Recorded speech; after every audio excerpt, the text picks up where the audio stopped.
Hi friends, welcome to our Kutti Vaandu channel. இப்போ பார்த்தீங்கன்னா America, Israel and Iran, இந்த America இஸ்ரேலும் சேர்ந்து ஈரானை வந்து தாக்குதல் பண்ணிட்டு இருக்காங்க. அவங்களும் வந்து பதிலடி கொடுத்துட்டு இருக்காங்க. இது வந்து ஒரு 3ஆம் உலகப் போராவே மாறிட மாட்டுக்கு அந்த அளவுக்கு இன்னமும் வந்து தீவிரம் அடைஞ்சிருக்கு. கிட்டத்தட்ட 10 நாளைக்கு மேலே ஆக போகுது இந்த போர் ஆரம்பிச்சு. இன்னும் அடங்கின பாட்டக்காமல் நிறைய உயிர் சேதங்கள் ஏற்பட்டுருக்கு. இப்போ முக்கியமான ஒரு விஷயம் நம்ம கூட பார்த்துருப்போம். இதுக்கு முக்கியமான காரணம் அமெரிக்கா இஸ்ரேல் வந்து ஈரான் மேலே போர் தொடுக்கிறதுக்கு வந்து அவங்க வந்து அணு ஆயுதம் தயாரிக்கிறாங்க அப்படின்னு சொல்லிட்டு தான் வந்து நம்மளுக்கு தெரிஞ்ச உண்மை வந்து அதுதான், அணு ஆயுதம் தயாரிக்கிறாங்க. அதனால தான் வந்து இவங்க அதை எதிர்த்து அவங்க மேலே வந்து இவங்க போர் தொடுக்கிறாங்க அப்படின்னு சொல்லிட்டு நம்ம நினச்சிட்டு இருக்கோம். இந்த உண்மை ஒரு பக்கம் இருந்தாலுமே அமெரிக்கா வந்து ஸ்ட்ராங்காக எதுக்கு ஈரான் அது உள்ளிட்ட பல நாடுகளை வந்து தாக்கிட்டு இருக்கிறாங்க அப்படின்னு பார்த்தீங்கன்னா உண்மையான காரணம் இன்னொன்று இருக்குங்க. இப்போ ஈரான்லேருந்து 80% ஆயில் பார்த்தீங்கன்னா சீனாவுக்கு போகுது, வெனிசுலாவுக்கு போகுது, அப்புறம் கியூபா அப்படின்ற நாடுக்கெல்லாம் வந்து போய்கிட்டு இருக்கு.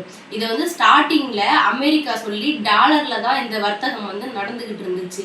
அப்புறம் ரீசெண்டா என்னன்னு பார்த்தீங்கன்னா சீனா வந்து அவங்களோட யுவான் கரன்சில இருந்தே முதலீடு செஞ்சு அந்த வர்த்தகத்தை வந்து நடத்திக்கிட்டு இருந்தாங்க.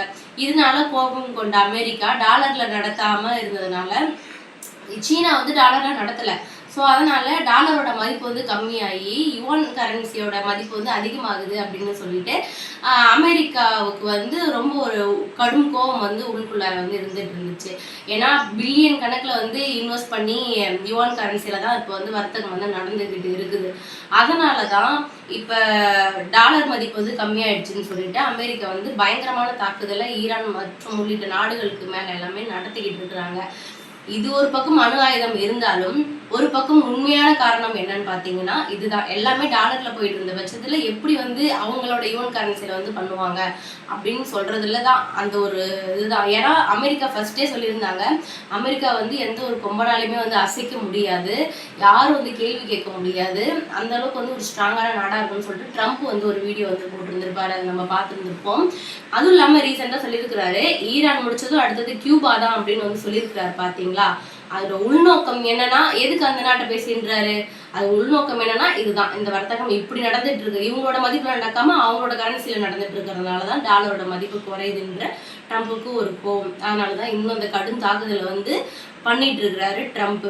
அது மட்டும் என்ன சொல்லி இன்னொரு என்னன்னு பாத்தீங்கன்னா இப்ப ஹார்மூஸ் நீரிணை இருக்கு இல்லைங்களா, அது வழியா அந்த கச்சா எண்ணெய் ஆயில் போக்குவரத்தை வந்து ஈரான் தடுத்துச்சுன்னா இது வரைக்கும் இல்லாத அளவுக்கு கடுமையா 20 மடங்கு கடுமையா வந்து நாங்க தாக்குவோம், ஈரான்ற ஒரு தேசமே வந்து அழிகிற மாதிரி பண்ணுவோம், மறுபடியும் அதை உருவாவாத அளவுக்கு ஒரு தேசமே உருவாவாத அளவுக்கு அதோட உள்கட்டமைப்புல பார்த்தீங்கன்னா நாங்கள் அந்த அளவுக்கு சேதப்படுத்துவோம், அழிச்சிடுவோம் அப்படின்னு சொல்லிட்டு ட்ரம்ப் வந்து ஒரு வீடியோ போட்டிருக்கிறாரு.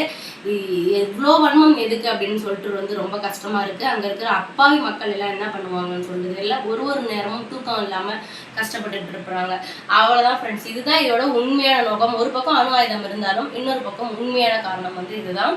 இந்த வீடியோ வந்து தெரியாதவங்களுக்கு நிறைய பேர் இருப்பாங்க, நிறைய பேருக்கு வந்து ஷேர் பண்ணுங்க. எல்லாருமே உலகத்துல என்ன நடக்குதுன்னு சொல்லிட்டு தெரிஞ்சுக்கிட்டு, ஏன்னா இது ஒவ்வொரு மக்களுக்குமே வந்து இம்பார்ட்டன்டானது. இன்னைக்கு நம்மளையும் இது ஒரு விதத்துல இந்த போர் வந்து பாதிச்சிருக்குது இல்லைங்களா.